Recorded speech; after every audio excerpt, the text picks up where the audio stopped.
আজকের রেসিপি হলো পটলের চচ্চড়ি। পটলের চচ্চড়িটা আমি কি দিয়ে বানাবো সেটা দেখতে থাকুন। সবার প্রথমে পটলটাকে আমি ভালো করে ছুলে নেব।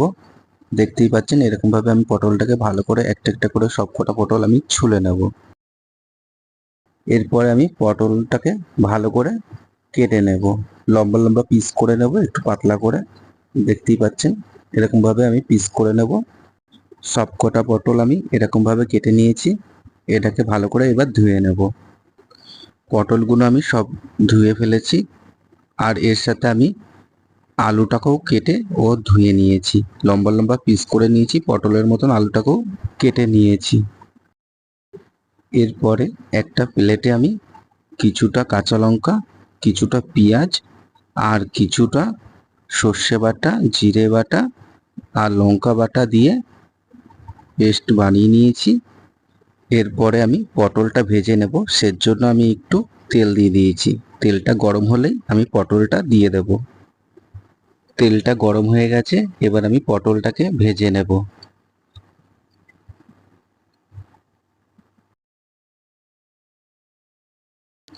এরপরে আমি এটাকে কিছুক্ষণের জন্য ঢাকনা দিয়ে আটকে রেখে দেব, যাতে সিদ্ধটা একটু তাড়াতাড়ি হয়ে যায়। 5 মিনিট এটাকে আটকে রাখলেই মোটামুটি সিদ্ধটা হয়ে যাবে। তো 5 মিনিট হয়ে গেছে, এবার ঢাকনা খুলে আমি এটা দেখে নেব। তো দেখতেই পাচ্ছেন পটলগুলো বেশ সিদ্ধ হয়ে গেছে। এবার এটাকে আমি অল্প আগুনে আস্তে আস্তে করে ভেজে নেব। আমি একটু ভালো করে লাল লাল করে ভেজে নিলাম। এবার এটাকে নামিয়ে নেব। এরপরে আমি আলুটাকে ভেজে নেব, সেজন্য আমি তেলটা কড়াইতে দিয়ে দিলাম। তেলটা গরম হলে আলুটা আমি দিয়ে দেব। তেলটা এবার গরম হয়ে গেছে, আলুটাকে আমি দিয়ে দিলাম। আলুটাকেও আমি লাল লাল করে ভেজে নেব।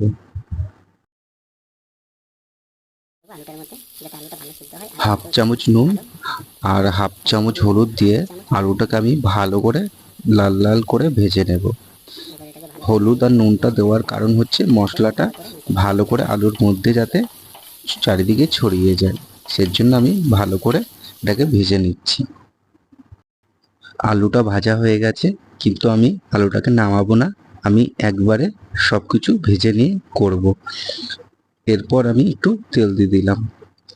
তেলটা গরম হলে আমি এর মধ্যে হাফ চামচ কালো জিরে আর পেঁয়াজ কুচি যেটা কেটে রেখেছিলাম সেটা দিয়ে একবারে আমি ভেজে নেব।